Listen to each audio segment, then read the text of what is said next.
এদিকে চিকিৎসার রাষ্ট্রীয় স্বীকৃতি, পুনর্বাসন ও ক্ষতিপূরণের দাবিতে রাজধানীর শ্যামলীতে প্রধান সড়ক অবরোধ করে বিক্ষোভ করছেন জুলাই আগস্টের আহতরা। তাদের অভিযোগ, প্রতিশ্রুতি পূরণ না করে উল্টো প্রতারণা করা হচ্ছে। দাবি না মানা পর্যন্ত সড়কে অবস্থান নেওয়ার ঘোষণা দিয়েছেন তারা। এদিকে সড়ক অবরোধের কারণে তৈরি হয়েছে যানজট, ভোগান্তিতে সাধারণ মানুষ। দীপু শিকদার রিপোর্ট, জানাচ্ছেন মাহিলা ইসলাম। বেলা 12টা নাগাদ পঙ্গু হাসপাতালের সামনে থেকে সরে শ্যামলীর প্রধান সড়কে অবস্থান নেন জুলাই আগস্ট আন্দোলনের আহতরা। বন্ধ করে দেওয়া হয় ওই সড়কের যান চলাচল। এ সময় তারা দাবি আদায়ে স্লোগান দেন। আহতদের অভিযোগ, সুচিকিৎসা থেকে বঞ্চিত হচ্ছেন, যার কারণে দিনে দিনে শারীরিকভাবে ক্ষতি হচ্ছে। তারা যদি একটা প্যারাসিটামল দিত তাও মনে বুঝ দিতাম যে কিছু একটা দিতে। গুড গুড, এটা কোনো কথা? আমাদের যে একটা অধিকার, রাষ্ট্রীয় সম্মান, যাই দিক রাষ্ট্রীয় একটা যে স্বীকৃতি, কিছুই তো পালাম না। আমাদের দাবি আমাদের সুস্থ চিকিৎসার ব্যবস্থা করে দিতে হবে, আমাদের পুনর্বাসনের ব্যবস্থা করে।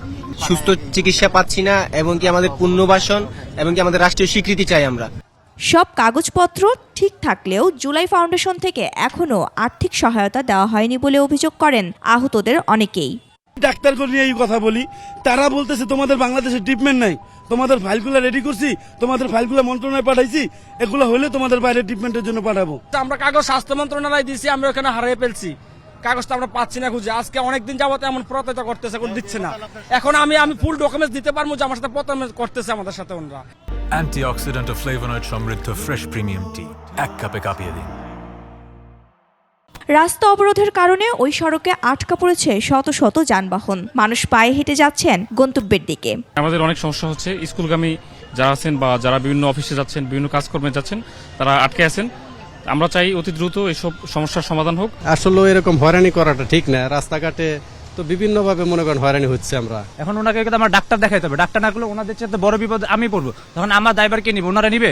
আমরা তো এরকম দেশ চাই না যে দেশের ভিতরে আমরা কষ্টতে থাকি বা আরো 5 জন জনগণ কষ্টতে থাকে।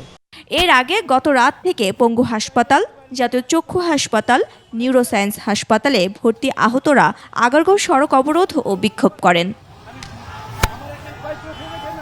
মাহিলা ইসলাম, 21 টেলিভিশন, ঢাকা।